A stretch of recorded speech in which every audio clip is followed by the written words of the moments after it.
Okay, all right. Well, welcome everybody. My name is Kim Latko, and I am on Table's executive team. I am the chief problem solver, which is a full-time job. And this is my 18th year working with Brett and Mark. So we've built a lot of awesome things together.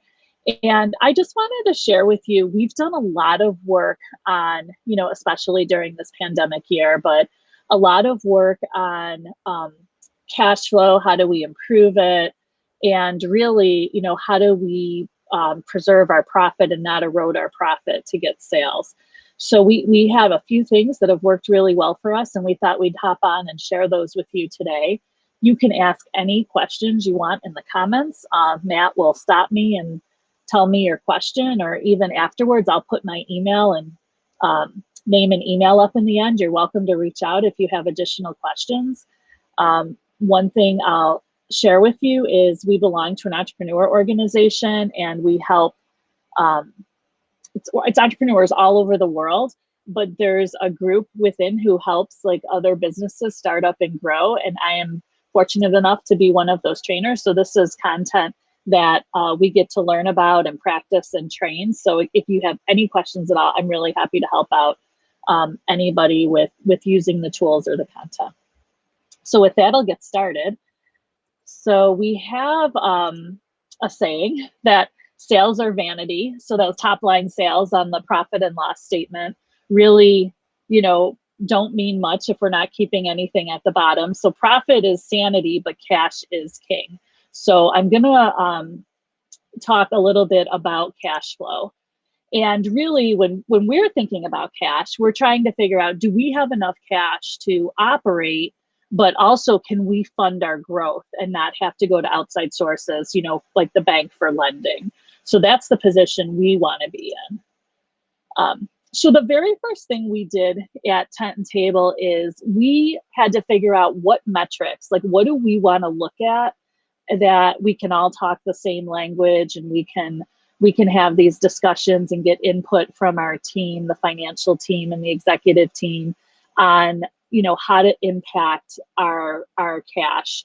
And we figured out, like, we were kind of all saying things a different way or measuring them a little bit different. So the first thing we did at Tent and Table is we level set our financial ratios and picked what are we going to look at and how are we going to measure it.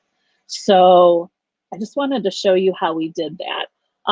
I just made up a fictitious company here, and I'm using round numbers. And I'm saying that annually, this company did $1 million in sales or revenue. They had a cost of goods of $50,000, direct labor of $400,000, and overhead of $350,000. And when we look at cost of goods, we're saying that anything that's directly related to the sale, like the production of something or the sale of something. So anything that goes into actually making that sale, touching that sale, we're putting in cost of goods.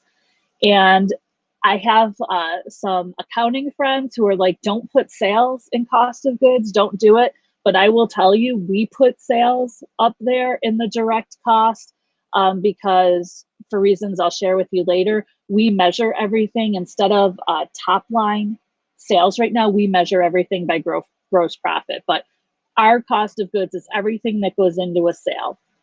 And then this might be a new concept for some of you. This was a newer concept for us. We took our payroll, our total payroll, and we pulled out direct labor.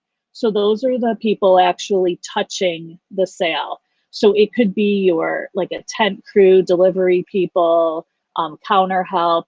And that kind of labor usually fluctuates. It's typically not salaried. It could be, but it usually fluctuates. So we pull that out of our payroll and we put it up under our cost of goods, and it's called direct labor. So our cost of goods is the product and the supplies that go into making a sale, and then the labor that goes into it.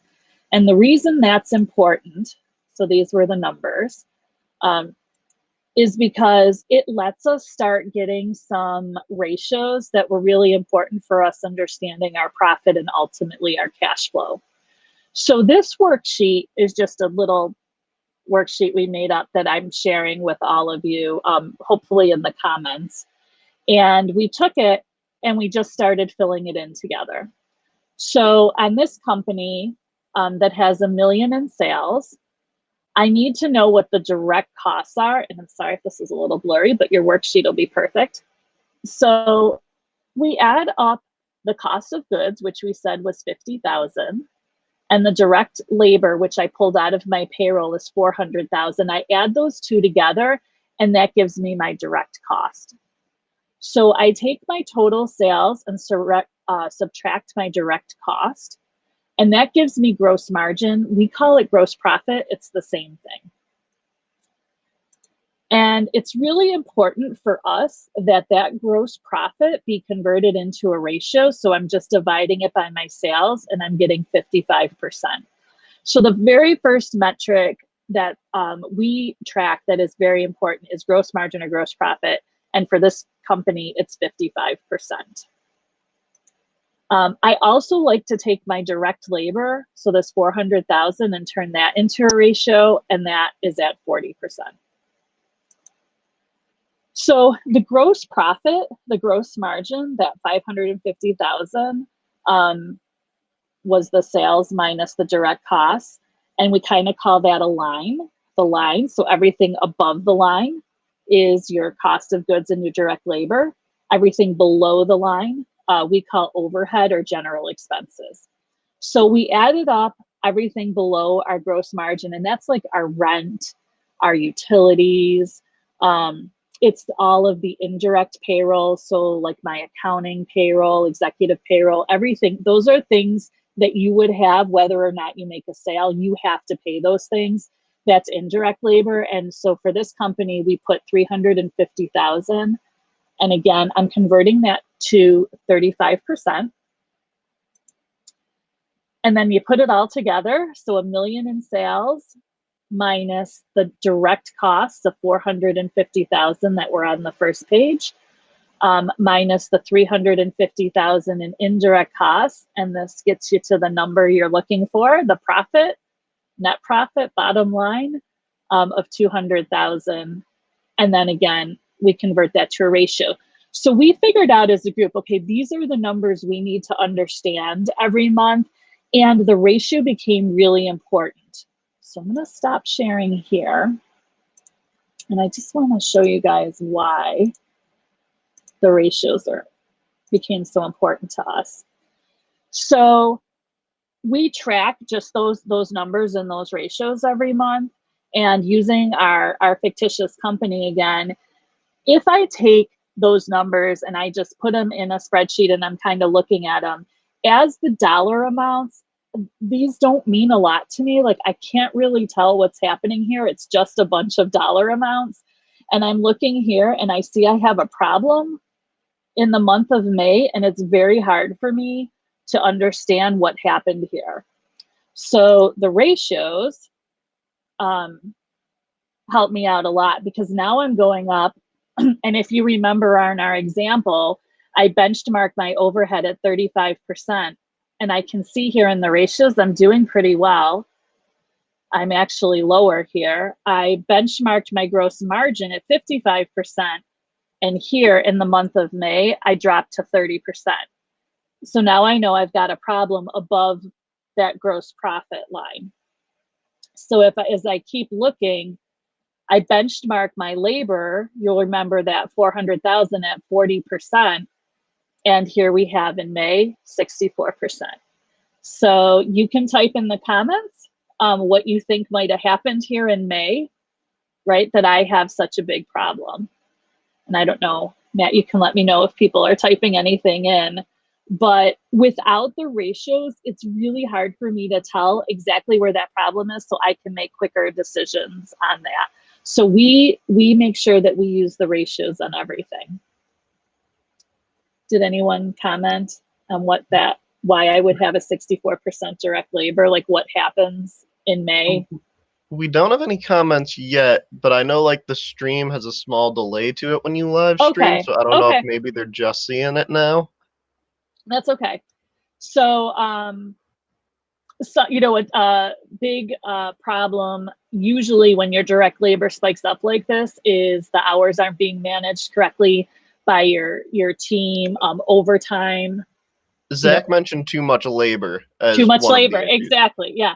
You're overscheduled, overtime. They're not being efficient with their setups. There's all kinds of reasons. And when you use these ratios, you can see it quicker. So the first thing we did was, let me just go back to the presentation here, is we figured out what the ratios were. So that sheet is yours to use. You're welcome to use the same ratios as we're using, and just got to figure out what what's good for you, what your benchmark is, and then you can move the number from there. So once we had the ratios down, the very first thing we did was we told everybody we're measuring it. And I laugh about this story all the time. We had a phone system we put in years ago. I think it's been like 6 years now.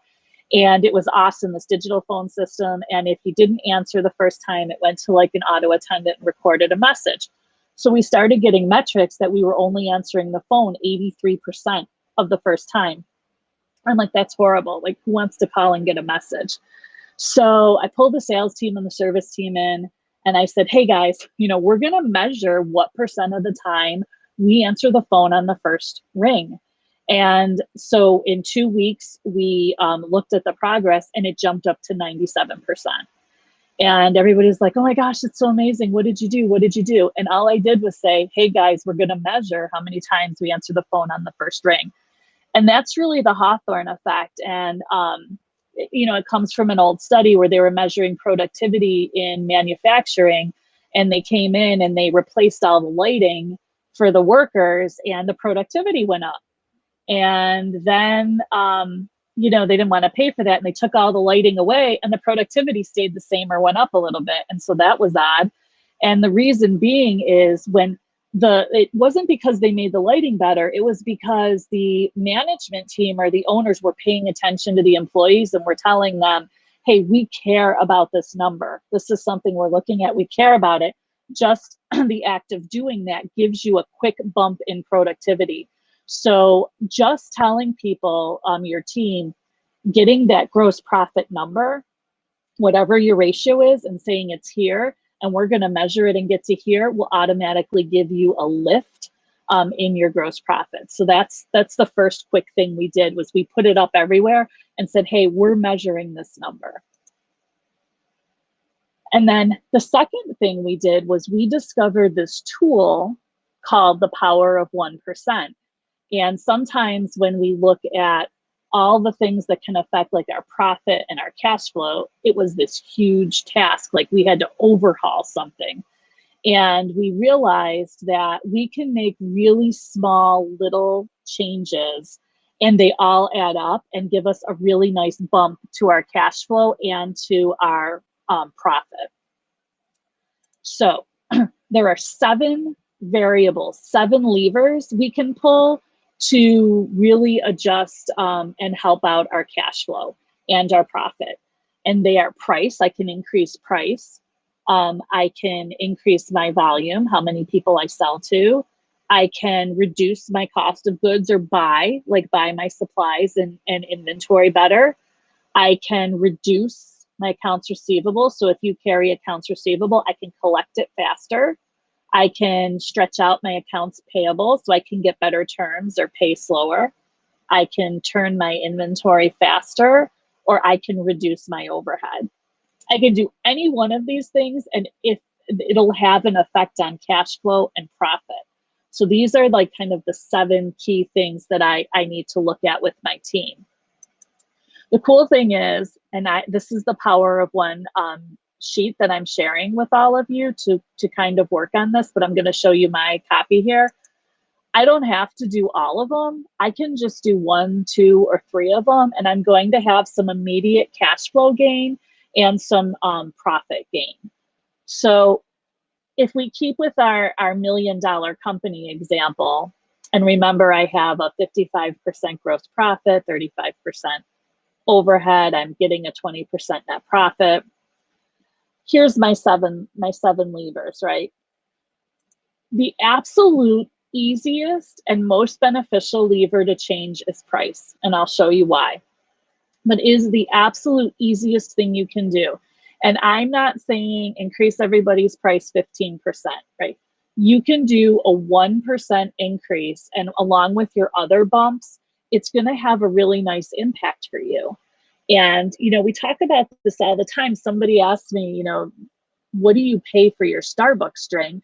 And I get a passion tea lemonade, and I had no idea. So I paid attention, you know, next time it was like $4.16.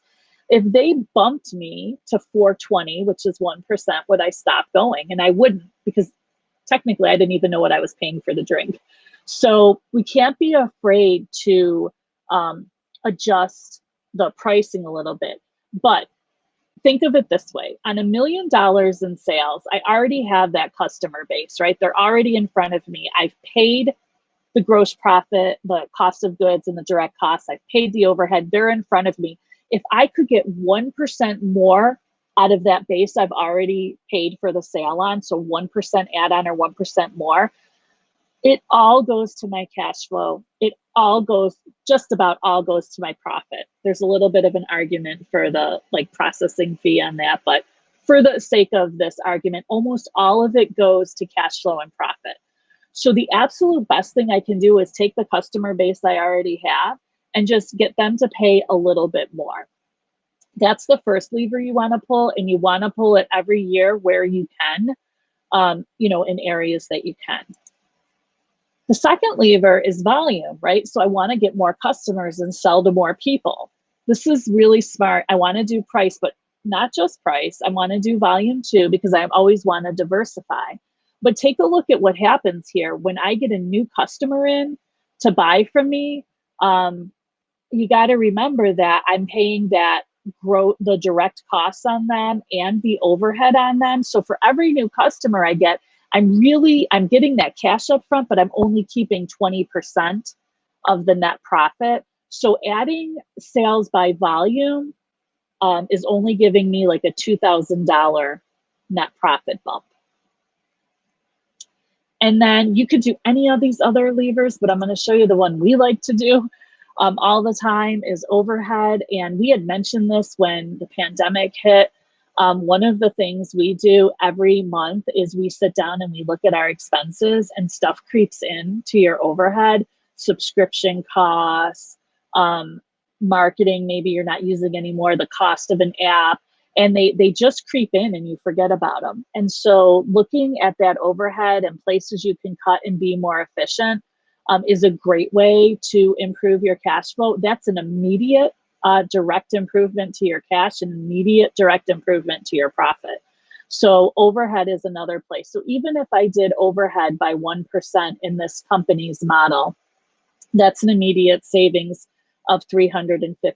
So I add these small changes up, and I've improved my cash flow by over $20,000 and my profit by over $12,000.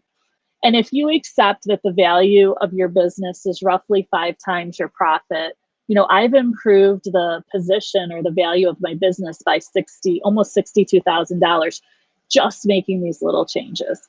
This was a huge lesson for us, that we didn't have to overhaul our whole pricing model or overhaul our whole sales process. We just had to set these small 1%, 2%, even 3% goals for the team, and they were hitting them. And by doing that consistently, we were able to make really nice moves in our cash flow and our profit. So before I move on, Matt, are there any questions at all?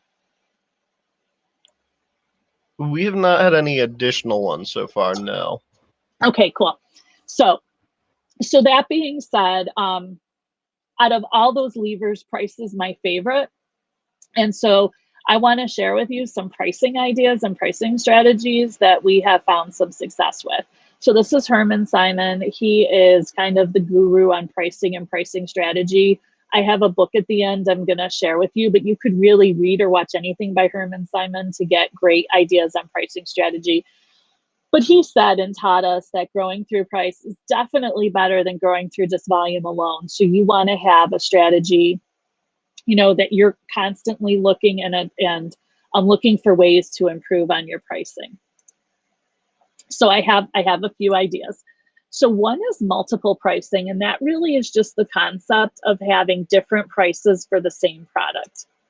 So this is Herman Simon stuff, but if you look at, you have how many sales you can make and the price of your product, and then somewhere in the middle, your cost is in there, you have your profit. And if you have one price for a product, just one price, this gray profit box, this light profit box here, is all you can make on that product. So sometimes people would have been willing to pay more because maybe it was scarce, and sometimes maybe you had a lot of it and it wasn't moving, and you would have gotten sales if you would have gone a little bit lower on it. So on both sides of that equation, we're missing out. We're either passing up profit or leaving money on the table. So what companies are doing, and this is an example, it's a European cinema chain, but all the movies do it, is they are trying to take that little gray profit box and make it as big as possible. And how do you do that? By being flexible with your pricing and really think about what different pricing options can you offer on that same product to maximize your profit, basically. Like, how do you get it moving and how do you keep it profitable? So the movies are a great example. They have the matinee price, they have the regular price, they have different like premium pricing, they have package deals. There's all different examples of pricing for the exact same product, the experience of going to the movie, and they've expanded that gray box. So in our industry, that's something to really think about. This is the CEO of American Airlines, and I love this quote. So basically, he says, if I have 2,000 customers going from Heathrow to Zurich, that's the lane, and they're doing that, and I have 400 different pricing options, depending on the time of day, the seating, and the options, clearly I'm short 1,600 prices. And it's an interesting concept because all 2,000 of those customers had a different need probably for that trip. So being flexible on that price that you offer really helps you maximize the volume and the profit. Really quick, easy example is to think about velocity pricing, weekend versus weekday pricing.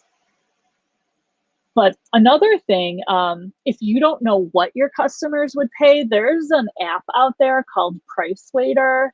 There's other programs like that. You can add it to your website, and you could have days or periods where customers can make an offer, and that would give you an idea of whether or not what a customer would pay for something, and you can choose whether or not you want to accept it.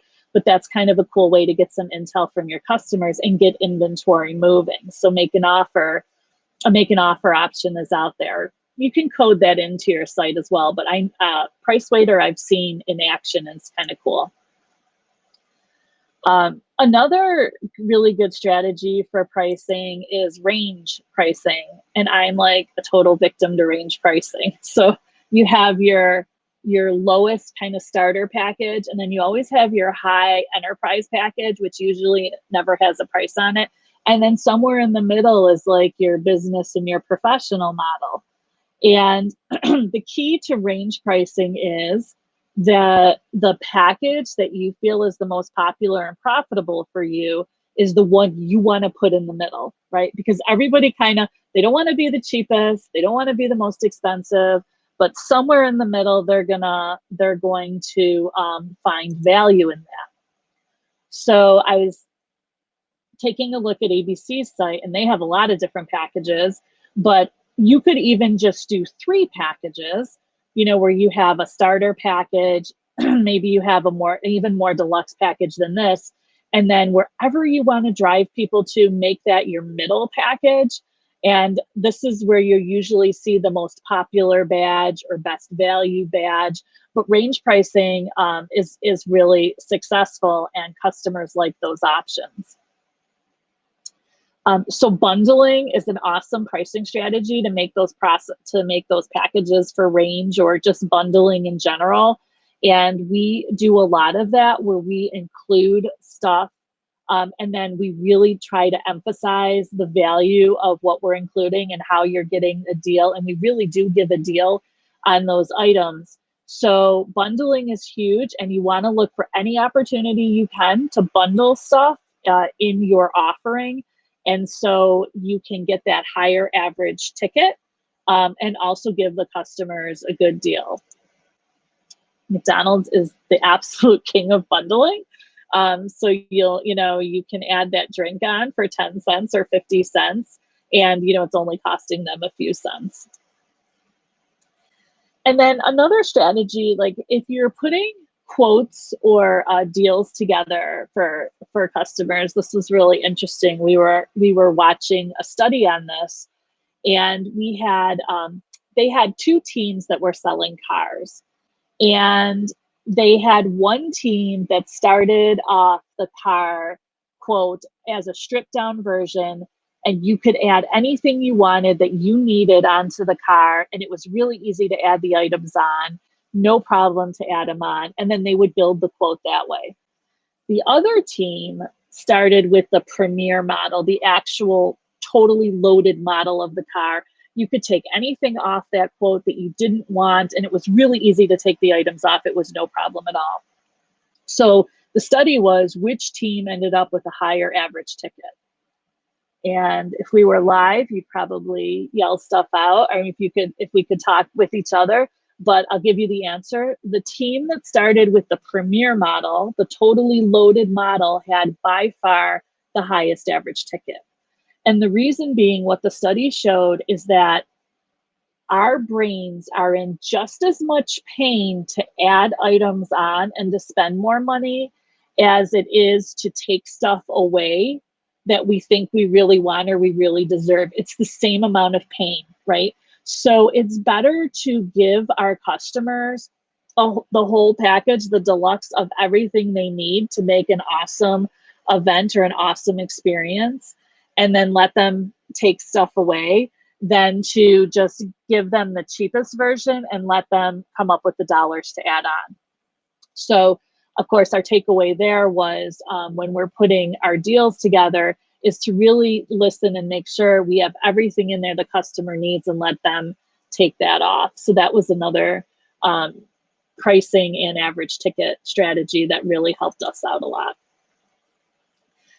We learned in the last couple of years that not to just base the price of our items on cost. So not just take like a cost times 2 or a cost times 3. I've heard people do all different things, that's a really quick way to kind of race to the bottom in your profit, because there's a lot of other factors that go in. But I will say there is some benefit in understanding the lowest price we would go on a product. So for that, in that case, it's good to know this number, but we do not want to price on that. You should not price on that, because there's so much more value in what you do and how you do it than just taking a multiplier times your cost.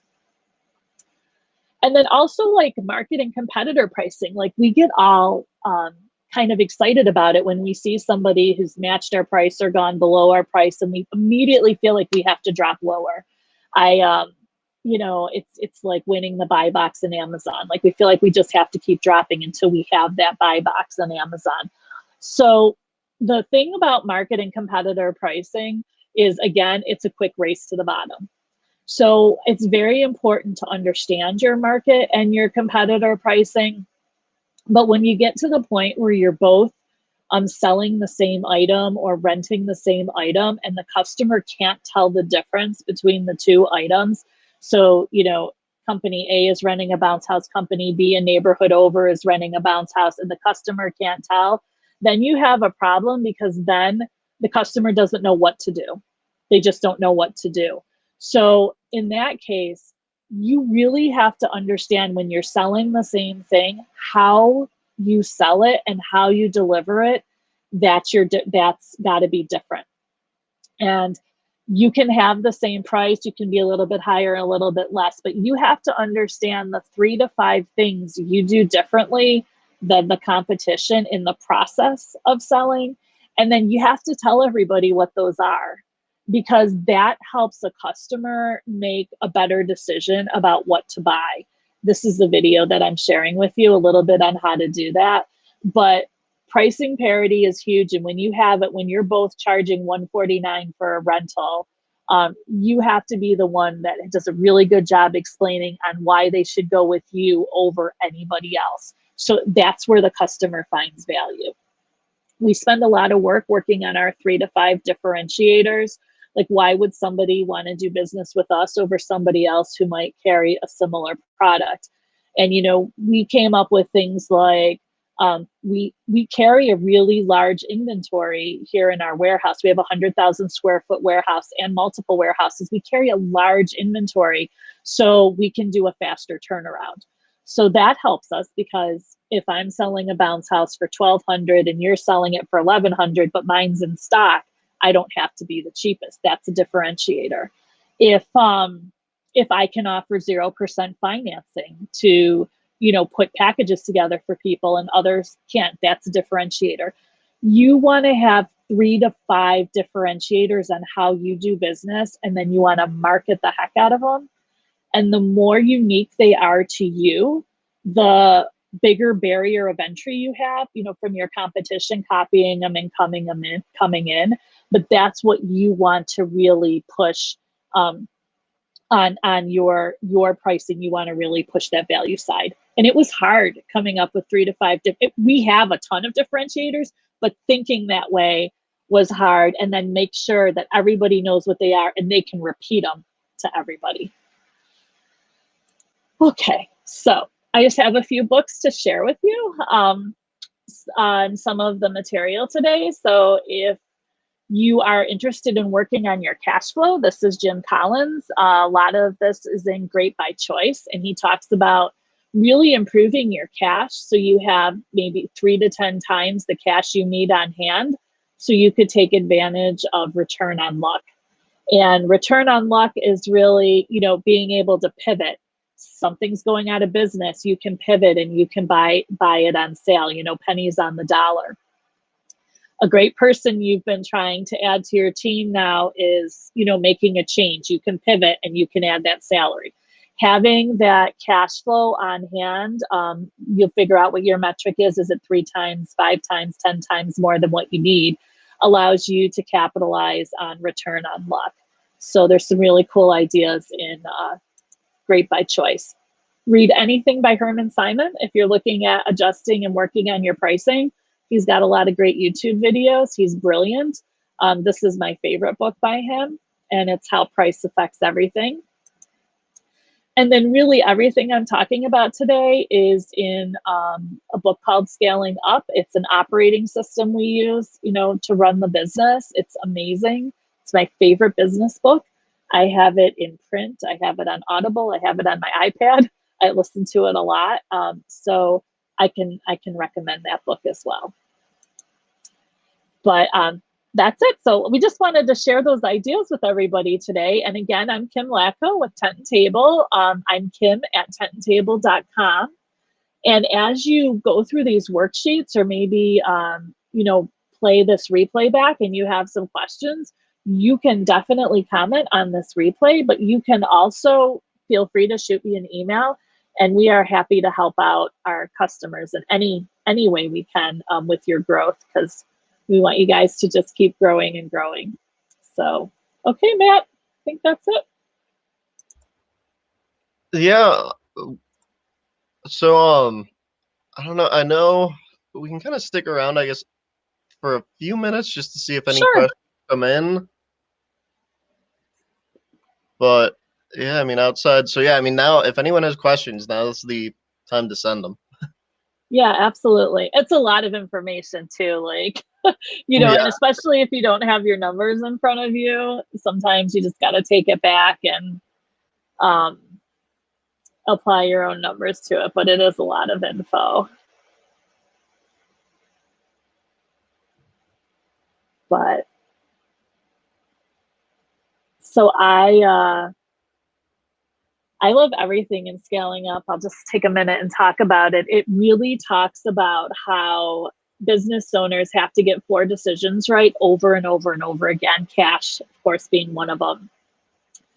Strategy, execution, and people, those four things. And you just have to learn how to manage those four areas, because as we're growing and we hit different milestones, we break stuff. So like people could be in good shape and then you're growing and then all of a sudden your people are breaking or they're kind of getting left behind. The same thing for strategy. So we have to keep adjusting and fixing them.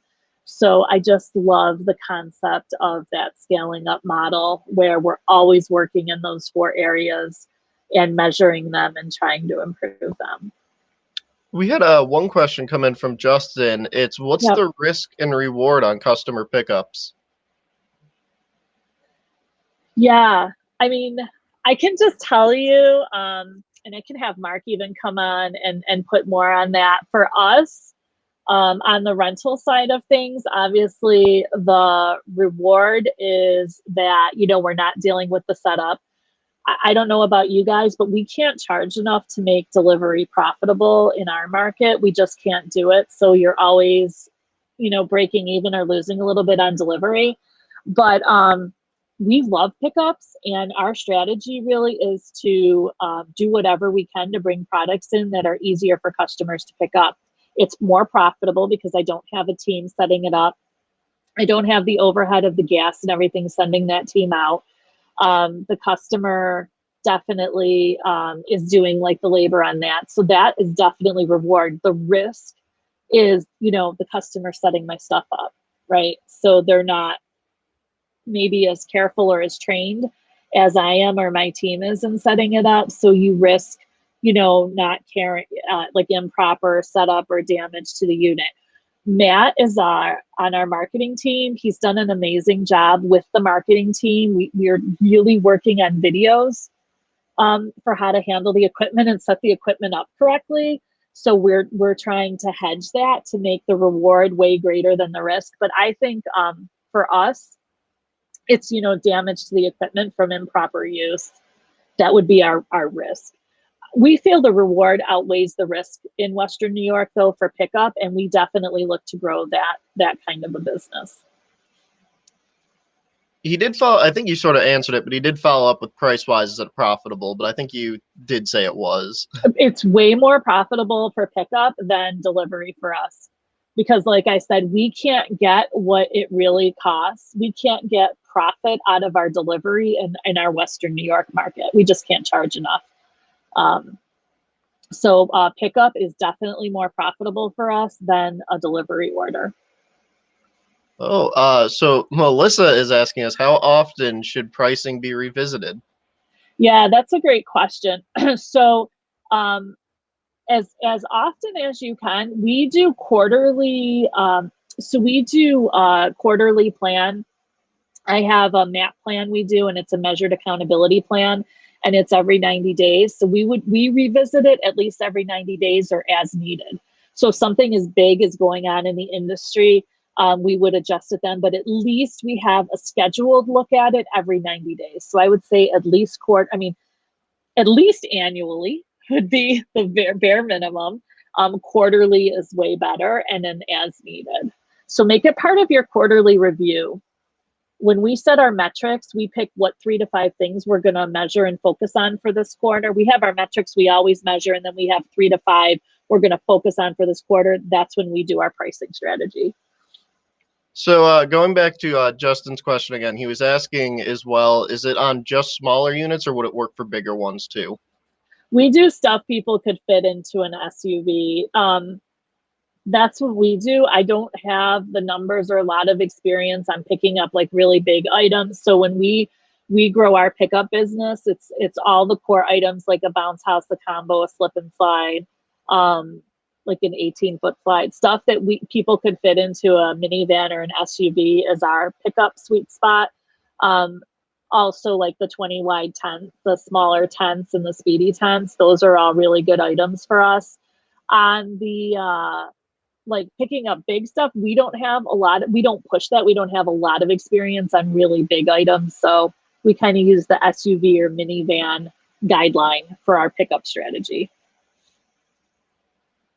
Just I guess as a quick aside, I'll throw this here real quick. Mark did say that for anyone that has questions about customer pickups, he's free at his email as well, Mark at Teton Table. He'd be happy to help answer questions. Oh, that's And good. And then, Mark, post the comment too if like I missed anything on pickups. Um, Post it in the thing as well. I can see the comments now. That's pretty cool. okay, awesome. So we'll jump to Steve's then. Do you risk market devaluation with letting customers negotiate pricing? Yeah, I wouldn't do it all the time. That's a really good question, Steve. So for me personally, I wouldn't do it all the time. And I think it's good to know your bottom. So for us, right, I start with gross profit. So my sales team knows what the gross profit target is and what the range is. So we would help out a customer in the negotiation process to put a package together, but it still has to fit within that range. And we do watch what's going on in the market. So we are not devaluing the market. That is something that's really important to us too. So I think customers like to negotiate pricing. So I think if you control it by understanding your profit now, where you want to be and what your ceiling and floor are, you can allow for a little negotiation. But more importantly, I would understand the differentiators and the value you bring to the deal and not go below that. So yeah, I think if you do it and not understand your metrics, you do risk devaluing stuff in the market. I agree.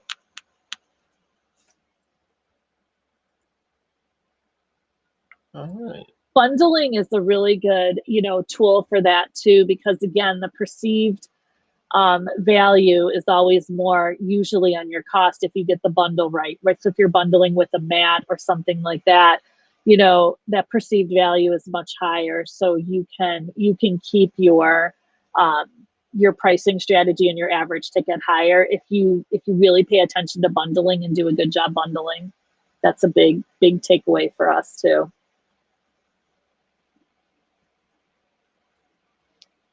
I don't know if we have any more questions coming in. We can give them like another minute or two, Okay. but I do know we also said that if anyone is watching this later, they can leave comments here. We're gonna put this on YouTube as well, so if comments come in there, I'll be able to see them and make sure we get the correct people to answer them. Yeah, definitely. Yeah, we'd love to answer your questions and we can just share our experiences with you. And if we don't know the answer, I can try to find it out for you. But yeah, we're happy to share whatever we can to help out. Okay. All right, guys. Have a great day. Have a great week, and we'll talk soon.